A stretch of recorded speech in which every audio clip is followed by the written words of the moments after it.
আল্লাহ বলছেন কিয়ামতের ময়দানে জালেমরা বলবে, হায় আফসোস, হায় আফসোস, আমি যদি অমুককে আমার পথ প্রদর্শক হিসাবে গ্রহণ না করতাম। এই কথাটা বলবে। আর ওয়ায়াউমা ইয়াআদ্দু যালিম আলা ইয়াদাইহি, জালেমরা হাত কামড়াইতে থাকবো আর এই কথাটা বলতে থাকবো। হাত, আমরা অনেক সময় বেশি টেনশনে পড়লে আঙ্গুল কামড়ায় না, দেখছেন না? আঙ্গুল কামড়াইতে দেখছেন? আঙ্গুল দাঁতের নিচে দিয়ে আঙ্গুল কামড়াইতে থাকে।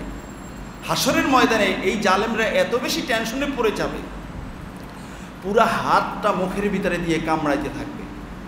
কামড়াইতে কামড়াইতে খাইতে খাইতে কোনুই বরাবর পর্যন্ত আসবে, এরপরে তার মুখের ভিতরে ঢুকবে না। এই পর্যন্ত এসে ক্ষান্ত হবে, এই পর্যন্ত খেয়ে ফেলবে নিজের হাত নিচে। হায় আফসোস, ইয়া লাইতানি ইয়া লাইতানি ইয়া লাইতানি, করলামটা কি দুনিয়াতে বসে? আমাকে যদি ওই ক্ষমতাটা দেওয়া না হতো, আমি যদি একজন ঠেলাওয়ালা হতাম, আমি যদি একজন পান বিক্রেতা হতাম, তাহলে তো আমি কারো উপর জুলুম করতে পারতাম না। আফসোস, শুধু আফসোস আর আফসোস। কিয়ামতের ময়দানে হাত কামড়ে খায়া ফেলাই।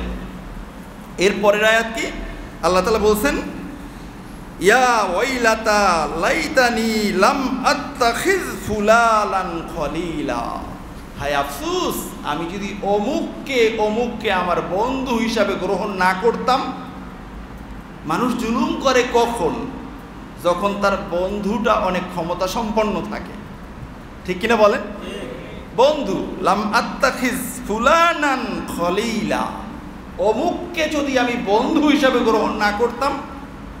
এই আয়াত থেকে বোঝা যায়, আপনি বন্ধু যদি বানাইতে হয়, একজন ভালো মানুষকে বন্ধু বানাতে হবে। খারাপ মানুষকে বন্ধু বানাইবেন, আপনার পরকাল বরবাদ হয়ে যাবে। আজকে রাজপথে, বাড়িতে বাড়িতে, পাড়ায় পাড়ায়, মহল্লায় মহল্লায় কারা জুলুম করে? যাদের বড় ভাই আছে, যাদের দাদা বাবুরা আছে, তারাই এলাকা এলাকায় জুলুম করে, ঠিক কিনা বলে? কিয়ামতের ময়দানে চিৎকার মেরে মেরে বলবে, হায় আফসোস, অমুক দলের পিছনে যদি আমি না ঘুরতাম, অমুক বড় ভাইয়ের কথা যদি আমি না শুনতাম, অমুক জায়গায় যদি আমি গিয়ে আমার নামটা না লেখাইতাম, তাহলে তো আমার জুলুম করা সম্ভব ছিল না। এখন পরিচয় দেয়, আইডি কার্ড বের করে, আমি অমুক। আবার বলে, আমাকে চেনো, আমি অমুকের লোক। আছে কি নাই? অমুক তমুক সব সহ জাহান্নামের ইন্ধন হতে হবে কিয়ামতের ময়দানে, ঠিক কিনা বলে?